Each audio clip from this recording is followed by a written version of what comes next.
Just waiting for those numbers to creep up. All right. Good morning, and thank you all for joining us for the Los Angeles County Economic Development Corporation's monthly economic briefing. It's wonderful to have you virtually join us as always. My name is Shane Cullen and I oversee events for the LAEDC and will be your moderator for this morning. Today, we are joined by LAEDC CEO Bill Allen, the director of LAEDC's Institute for Applied Economics, Shannon Sedgwick, and Arthur Gerard, our research analyst for the Institute for Applied Economics. For those that have not had the opportunity to join us in the past, let me quickly explain how you can talk to us during the webinar. If you are having technical difficulties during this webinar, please use the chat feature to send those concerns directly to my colleague, Ricardo. This can be found in the controls at the bottom of your screen. At the end of the webinar, we will be answering questions that were pre-submitted, as well as your live questions with timing permitted. To submit a question, please use the Q&A feature in the controls. Again, to submit a question, we ask that you use the Q&A feature, not the chat feature, to submit those. We will send you all the relevant links later in the week, including a link to the webinar recording. I'd now like to introduce the CEO of the Los Angeles County Economic Development Corporation, Bill Allen. Thank you, Shane, and good morning, everyone. Welcome to the latest in our series of LAEDC updates on the state of our post-pandemic economic recovery here in LA County. Great to have you all with us this morning. We appreciate you continuing to join us on a monthly basis as we all learn more about the pace and state of this recovery so that we can all do more to continue to nurture it along and hopefully accelerate it in the months to come. I won't bury the lead here. The recovery continues in LA County, across California and across the nation, but it remains uneven and it continues to require our collective attention as we are not out of the woods yet. We have recovered just over half of the payroll jobs that were lost here in LA County. That's ahead of the pace of job recovery after the great financial recession.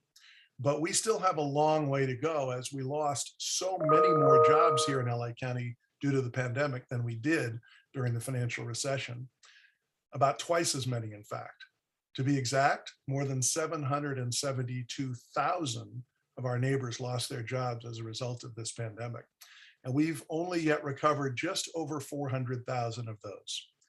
This morning, you'll hear from both Shannon Sedgwick, the director of our Institute for Applied Economics, who had to pre-tape her presentation because she's away this week, but did so on Friday with all the relevant data for you. And our colleague, Arthur Gerard, both of them from our Institute for Applied Economics. Arthur's here live with me. And they've prepared presentations to update us on the current state of our economic recovery here, including the rate of vaccinations and new cases, which continue to have such an influence on our path to recovery. We'll share information on our latest labor market information, unemployment insurance claims, unemployment rates for the state and the region, changes in LA County payroll employment by industry sector, as well as some information on trade through our ports and activity in some of our most impacted industries like travel and tourism, accommodations, and food services.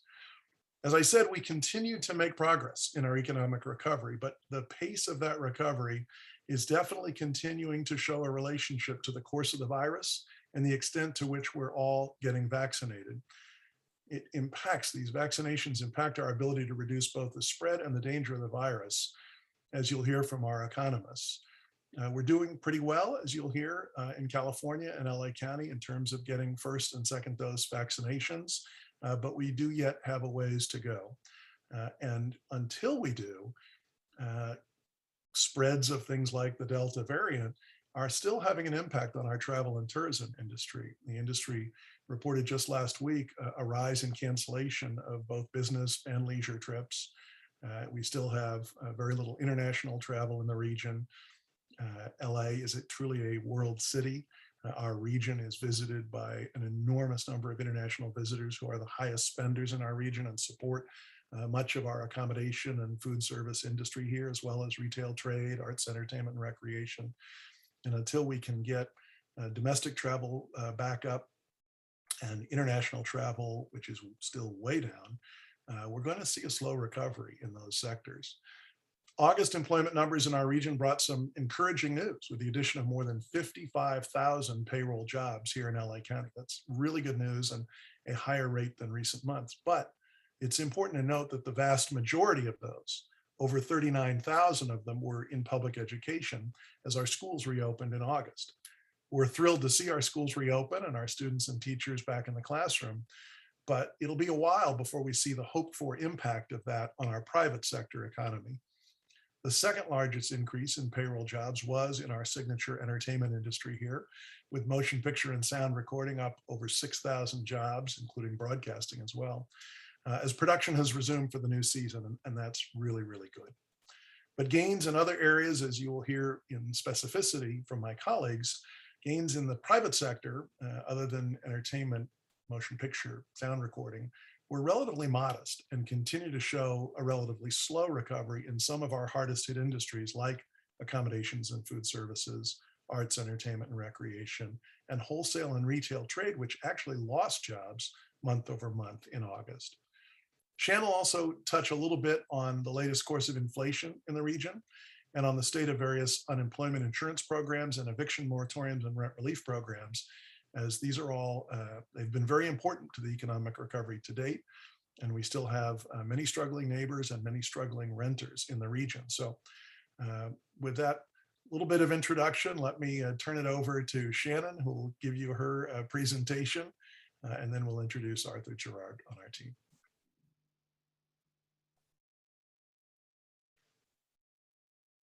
Good morning, everyone. Thank you for joining us today for LAEDC's monthly economic briefing. I hope that you and your families are continuing to keep well and take proper measures to stay safe while we continue to collectively make our way through this COVID-19.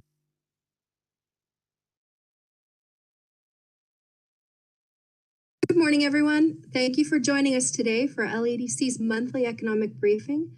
I hope that you and your families are continuing to keep well and take proper measures to stay safe while we continue to collectively make our way through this COVID-19 pandemic.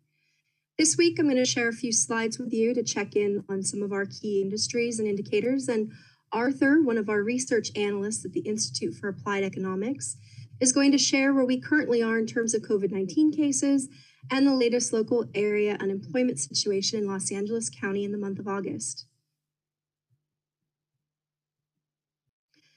But before we begin, I wanted to highlight a few very important events with you.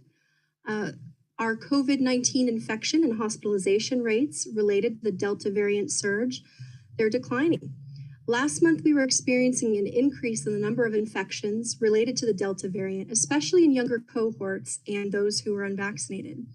Since then, the early reinstatement of masking requirements and small increases in the number of those vaccinated have led the declines in COVID-19 infection and hospitalization rates in LA County from their late August peaks, indicating we are making some headway through this latest surge of infections related to the Delta variant. Looking ahead, continuing to take precautions will be key in avoiding future waves of infection related to new variants and the upcoming cold and flu and holiday seasons. The federal programs extending the unemployment benefits in California, they expired for an estimated 2.2 million people on September 4th. These programs included the Pandemic Unemployment Assistance Program, Pandemic Emergency Unemployment Compensation, Pandemic Additional Compensation, also known as Federal Pandemic Unemployment Compensation Supplement, Mixed Earner Unemployment Compensation. So approximately 500,000 Californians are continuing on regular state unemployment insurance, but are doing so without the $300 federal PAC supplement. There have been changes to eviction moratoriums. For federal tenant programs, the CDC's eviction ban is no longer in place due to a Supreme Court ruling.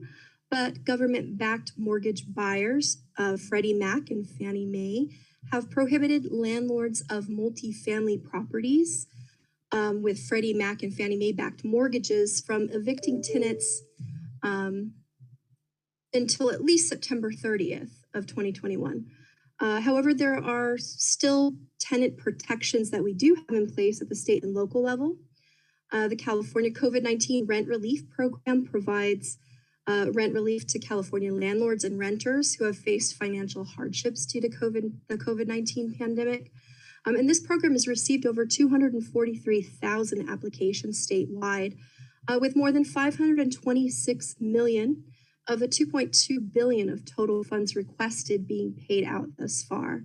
Here in Los Angeles County, just under 233 million of the total requested funds of 1.1 billion has been paid out to landlords and tenants countywide.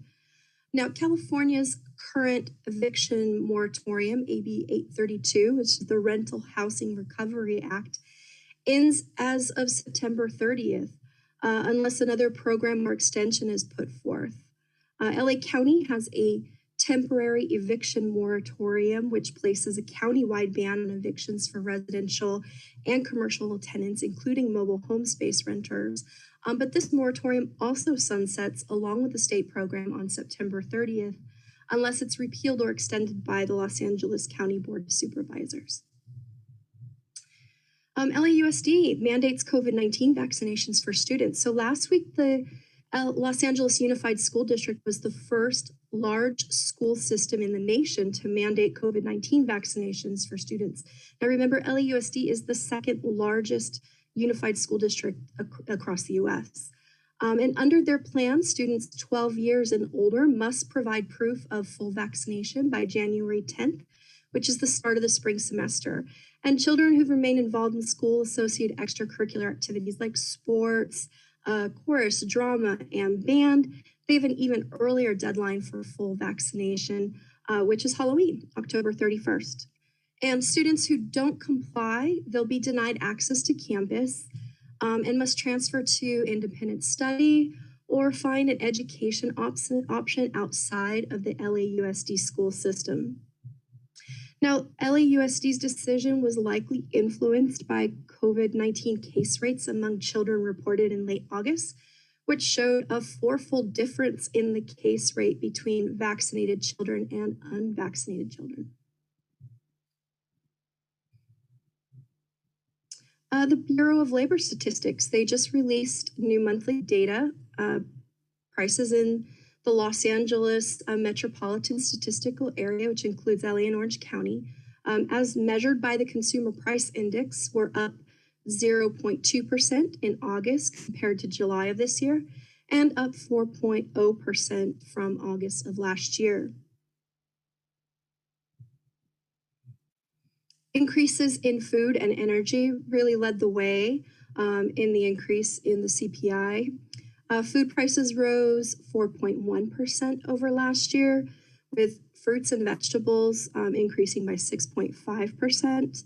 And when we look at energy, prices jumped 26.1% year over year, mostly due to an increase in the price of gasoline, which jumped 35.7%. And natural gas service and electricity jumped as well by 16.3% and 10.8% respectively. The index for all items less food and energy actually only increased by 2.3% over the year compared to 4% for all items.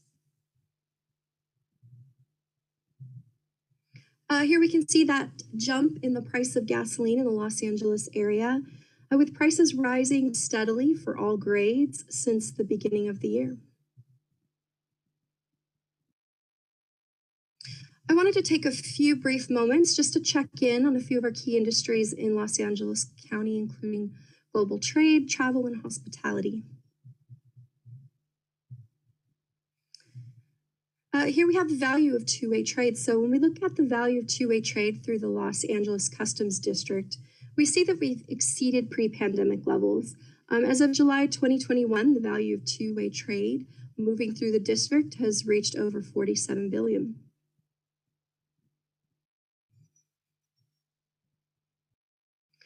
And when we look at that split of value between imports and exports, we see the impact of the global pandemic affected imports more severely, with the value of imports falling steeply in February as shutdowns in production in China impacted the flow of goods into the US. By October of 2020, the value of imports reached close to $37 billion, exceeding the pre-pandemic peak of activity in July 2019 by more than $1 billion.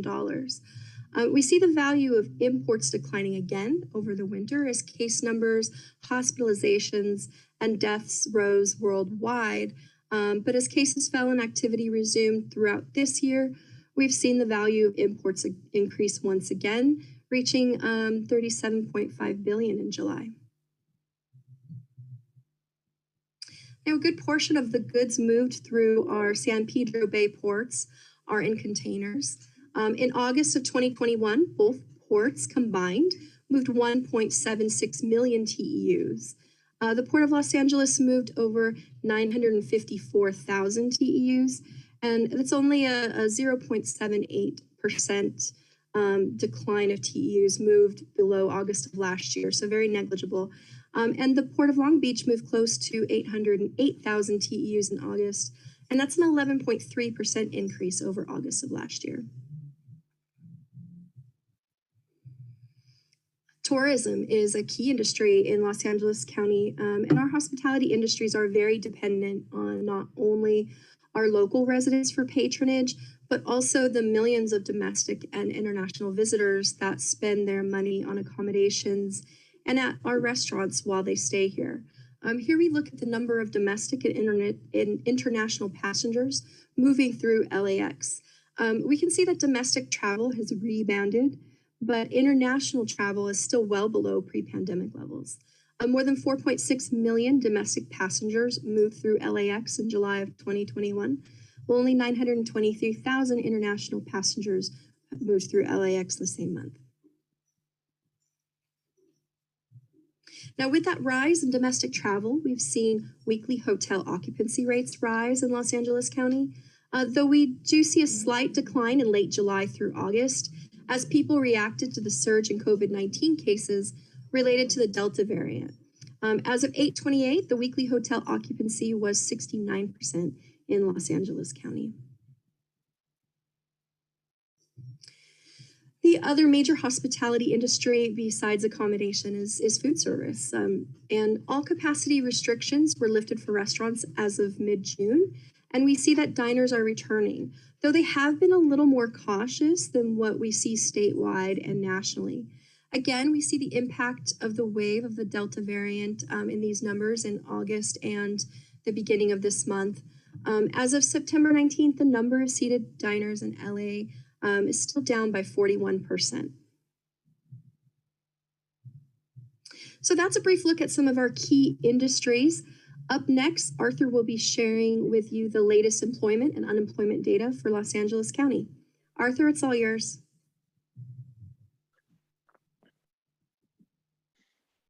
All right. Good morning, everyone. It's great to be here with you all for the second month in a row.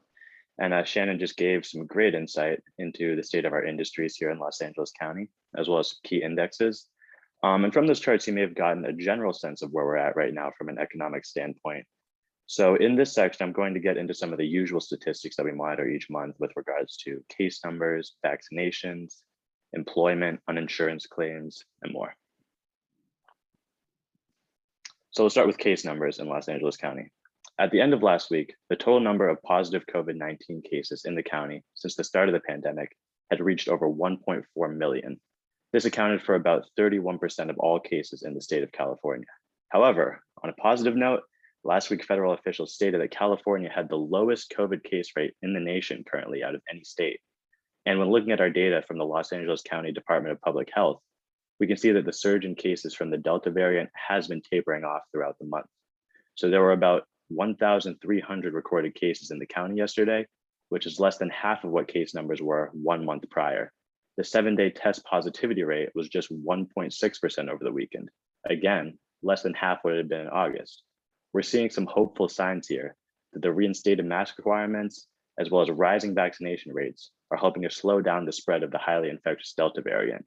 There still remains cause for concern, however, as there are still over 1,000 people currently hospitalized with COVID in Los Angeles County.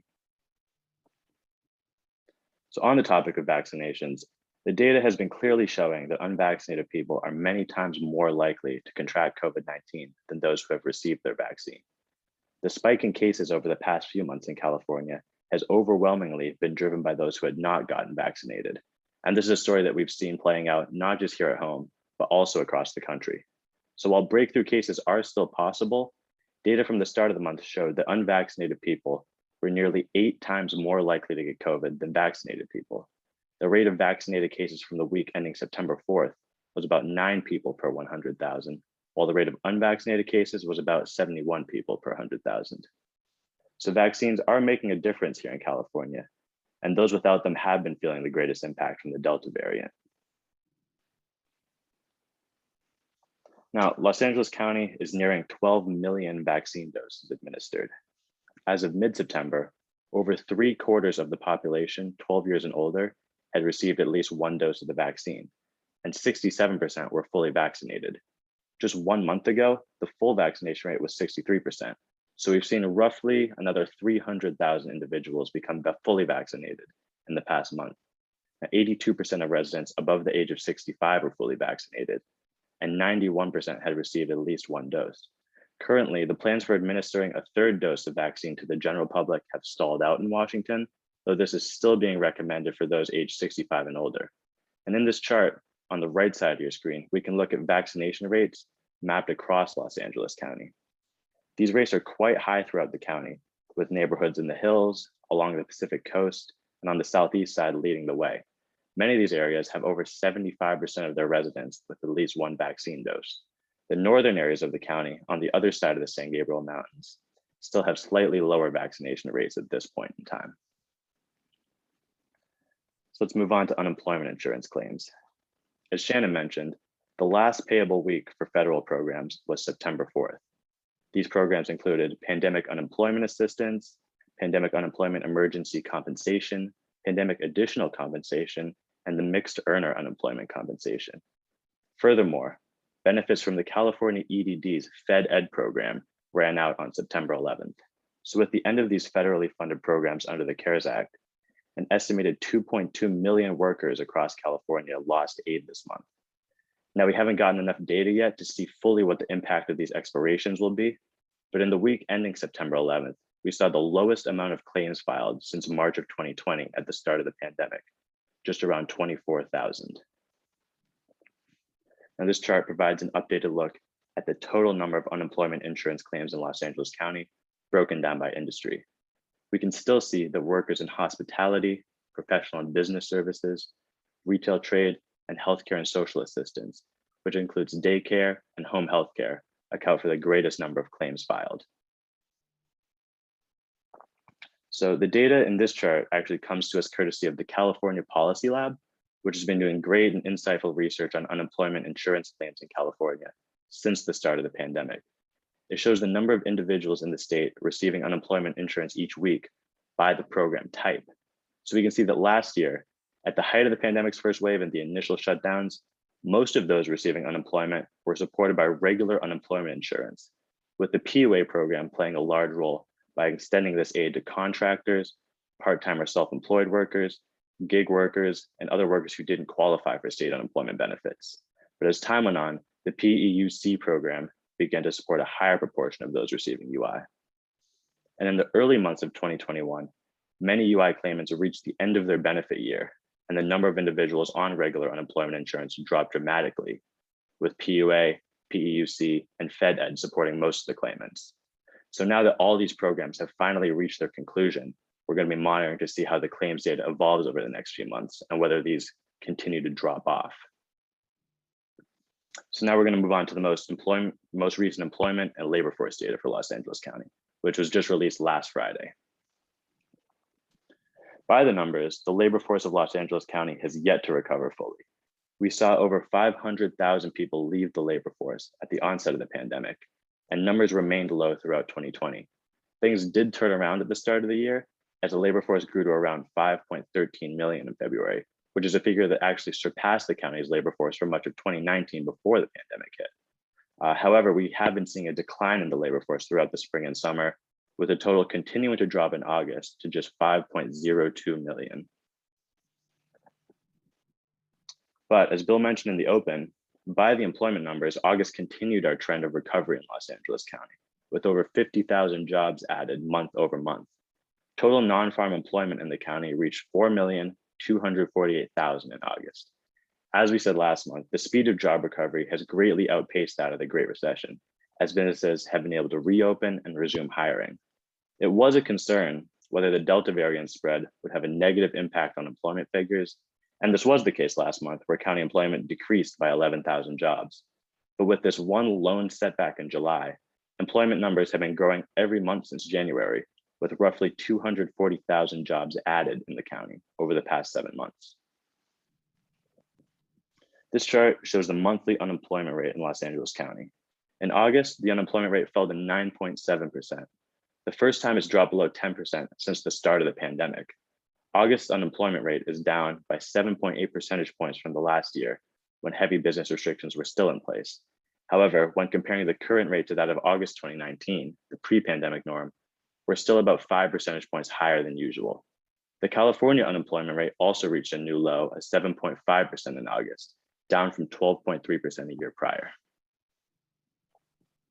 So we're seeing here a steady downward trend in unemployment since its height in May of last year. The pre-pandemic level was about 5.6% in March 2020, so we still have some ways to go, and it will take time for the remaining jobs to be added back to the economy. But if case numbers continue to fall and vaccinations continue to rise, the path towards recovering these jobs will become much easier. The greatest job losses from the pandemic occurred in March and April of last year, where employment declined by over 772,000 jobs. But since then, about 407,000 jobs have been added back in Los Angeles County, equivalent to about 53% of the job losses in those 2 months. And the employment increase of 55,000 in August resumes the growth that we had been seeing for most of the year up to this point. Now, looking at the monthly change in jobs by industry, shows government jobs, specifically in education, led this increase with over 37,000 jobs added month over month. In particular, local public education accounted for nearly all of these jobs as school districts opened up for the new school year. Information, professional and business services, and transportation, warehousing, and utilities all also added thousands of jobs in August. While accommodation and food service did not add many jobs month over month, it showed continued growth since February of this year, which is an encouraging sign for the industry that was hit pretty much the hardest out of all in Los Angeles County. Arts, entertainment, and recreation saw a minor decline, which is the first month over month of job losses since the early spring. And meanwhile, as Bill mentioned, real estate, retail, and wholesale trade all saw declines in employment. Now, looking at jobs data year over year allows us to compare the data while taking seasonality into account.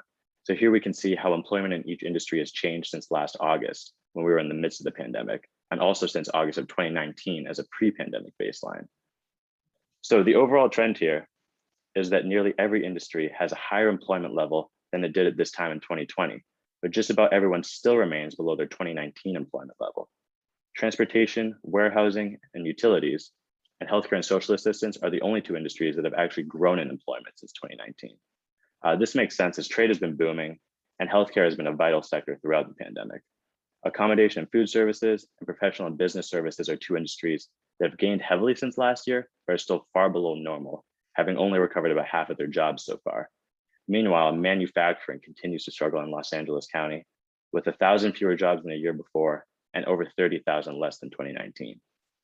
The nature of work has been changing across the nation, and with long-term remote and hybrid options becoming more prevalent in many industries, it's going to be interesting to see how these employment levels evolve throughout the remainder of the recovery process in the county. So that is all that I have for you guys today. Thank you everyone for your time. I'll kick it back over to Shane for questions.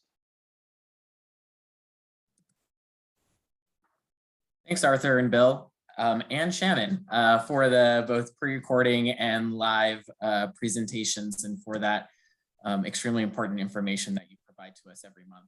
Arthur, I'm going to ask you to come back on screen as we start the Q&A. And just a reminder to everyone, please submit all of your questions via the Q&A feature in the controls at the bottom of your screen. I know we've had a few that have come in during these presentations.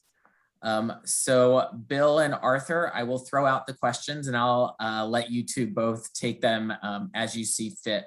One that I think though relates directly to some of the information you were presenting on, Arthur. To what extent is the drop in unemployment rate a reflection of people leaving the labor force?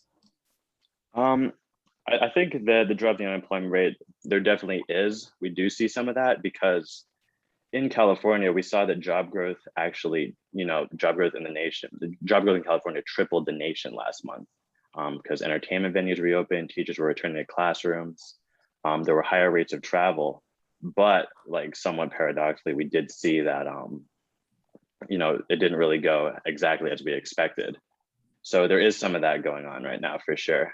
We're seeing people, there are jobs growing, but some people aren't taking them. There's still people who are a little uncertain of coming back into the labor force, whether that be from, the availability of good childcare options, continued fears of getting COVID in the workplace due to the Delta variant, just discouragement with the job market and more. So there's a lot of factors that go in, but it does matter to some extent. Thanks, Arthur. Another question we have on here, and I don't know if this is data that we've actually accessed, but with in regards to a lot of the shipping and trade, the question is, when will all the cargo ships that are lined up in the ocean be offloaded at the ports? Last news update was 65 cargo ships stuck offshore. I don't know if we have any data on that specifically, but I will tell you both ports with whom we work regularly are doing everything they can to accelerate the offloading of these cargo ships. The Port of Long Beach just opened up their new terminal, I think just last week, that is an extraordinarily efficient terminal for managing the flow of goods coming through the region, coming through that port, and that should augment their capacity. And I know there has been a lot of hiring at the Port of LA, as well as automation of certain activity at the Port of LA to accelerate the ability of the Port of LA as well. Both of them are, handling record levels of cargo now and trying to increase their ability to continue to do that. But I don't think we have an accurate count at the LAEDC available to us of how long it's going to take to offload the ships that are currently waiting. Absolutely. Thanks, Bill. I think we can tackle the international travel question, Shane. I see one. That was the exact one. I'll let you go ahead and ask and answer. Sure. Jaime's asking, presume international travel will increase with recent federal decision to permit additional international travel with proof of vaccination. Any idea of the potential increase in travel through LAWA? I don't know if Arthur has any specific numbers. I don't recall off the top of my head the percentage of international passengers coming through LAX as compared to overall domestic passengers. It's a relatively modest percentage, but they're very high spending visitors. And so they have been at almost zero in recent months because of the pandemic. Domestic travel had returned significantly to LAX, but has started to dip again. Destination analysts put out some data from the first week of September that I happened to see over the weekend, I think on one of the Sunday morning news shows, maybe Meet the Press, that canceled trips were something like 27% of trips were canceled as a result of the Delta variant. And I think about 30 some odd were postponed. Yeah, 34% of trips have been postponed as a result of the Delta variant, 27% have been canceled. And some of our domestic airline members of the LAEDC have told us they've seen a dip in what was a recovering flight load on their aircraft that changed as a result of the Delta variant. So while we benefited significantly from the domestic travel, and both the state of California and the LA Tourism Board have invested heavily this summer in marketing this region as a destination. The state of California has a $95 million program promoting travel to California all over the state, a significant part of which benefits our region. And the LA Tourism and Convention Board has, I think, about a $5 million campaign nationwide targeting travel to this region, and those were very effective over the summer. There has been some reduction in the domestic flights So these international flights, which we would expect would recover, there's a lot of pent up demand to come back to visit LA. LA is a major destination for international visitors from Europe, from North America, from South America, and from Asia. And to the extent now with what was announced this morning, the easing of some restrictions with proof of vaccination, we would expect to see a significant return in demand for travel here to our region. And we need every one of those travelers to support the recovery of the still most impacted industries in our region. Thanks, Bill. And I think through this past year, and even prior to the pandemic, we've heard about what some have called a bit of an exodus from LA County for those that live here. Do we know how many people have left? Do we have any data on how many people have left the area in 2020 versus 2021? And would that impact our employment numbers? This data is available. We've looked at it before. I think what I would say for now is we have seen that yes, people are leaving LA County, and honestly, people are leaving California as a whole. There is a net out migration. However, it hasn't been to the degree that it would really affect our employment numbers. It's still fairly modest compared to what we might, expect something to be that would really have an impact on employment. But we can definitely get that number if we're looking for it. Excellent. Thanks, Arthur. And here's a question I'd actually be curious on whether it's something we even can gain access to, but is there a way to measure retirement rates by month that may account for fewer job seekers? And actually, would that impact those numbers? I think that retirement rates by month, they definitely would. They could account for fewer job seekers. There's a lot of reasons why people may be leaving the labor force at this point in time. The data for measuring retirement rates, I'm not sure if it's at the county level, so we'd have to look into that further. Excellent. I'm just reading through the questions here. Many that have come in. Curious on this one, Arthur, as you, and sorry to keep tossing them towards you. You've looked at all of this data. Do we have any data that is specific to green tech jobs and where those stand at the moment? So the data for that is, I think it's incoming because, Los Angeles County and the city of Los Angeles has been making a large push for the green tech industry and the sustainable economy, and they're looking to partner with a lot of firms from overseas, a lot of people in the area. So the green tech economy is definitely growing, and it's going to be centered in Los Angeles County over the next few years. So we're still looking at the data to see how that's changed throughout the pandemic, but there's definitely a greater push for it, and that's coming in the near future for sure. And there are certain sectors that are relatively easy to define as green technology sectors, but there's also greening going on across all of our industries. And so our regional and statewide commitment to environmental sustainability are creating significant economic opportunities in what might be seen as traditional broader industry sectors such as manufacturing. So there is significant growth and opportunity for further growth in environmentally sustainable technologies applied to all of our industries here in our region. Next question, and this regard is in regards to starting new business here in LA County. Do we have any data on new business starts? And when someone starts a business, when do we traditionally see the economic impact? It really depends on what kind of business you're starting and what the growth and scaling nature of that business is. The data is available. I don't think we've broken it out lately for LA County. The state has seen, I think, a pretty vigorous number of new registrations for new business during the pandemic, and we can try and get that information for the questioner. And maybe we can provide some information at one of our upcoming webinars on that. But there's been some pretty vigorous new registrations of business.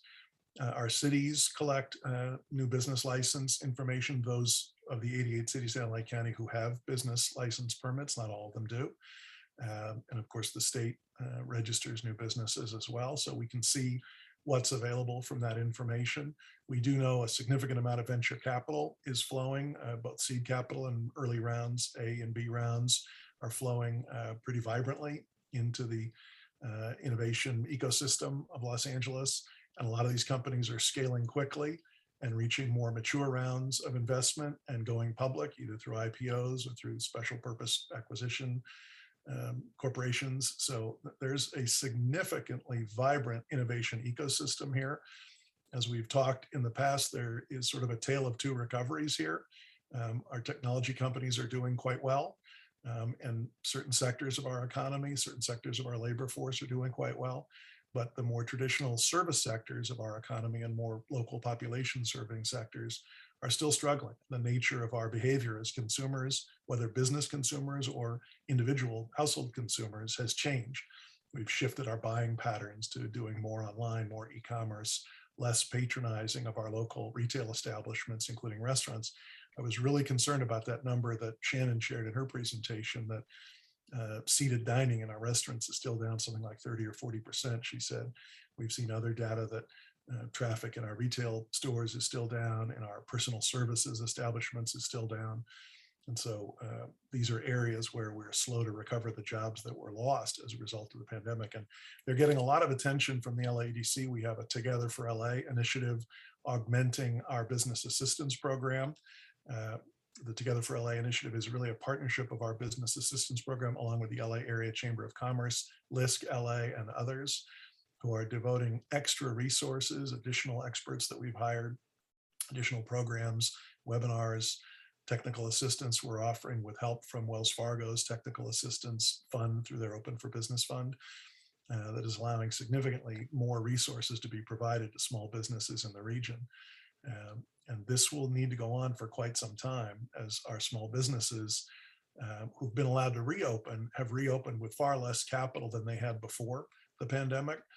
And those businesses owned by women and people of color had less operating capital available to them before the pandemic. So many of them have negative capital available now. They have little on hand and owe more than they did before the pandemic started.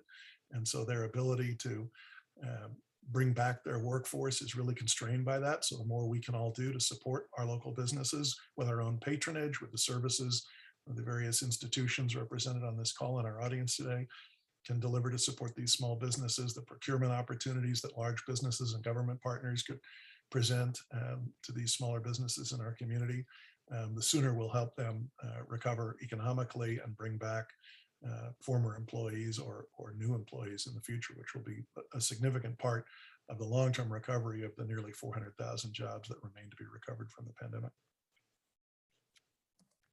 Absolutely. And with that, we are coming up on time. I think that's a perfect way to end. Some great final words from Bill there. But thank you again, both Bill, Arthur, and Shannon, for sharing your thoughts today. Looking forward to our continued monthly economic briefings again next month. We'll have that registration link out to everyone.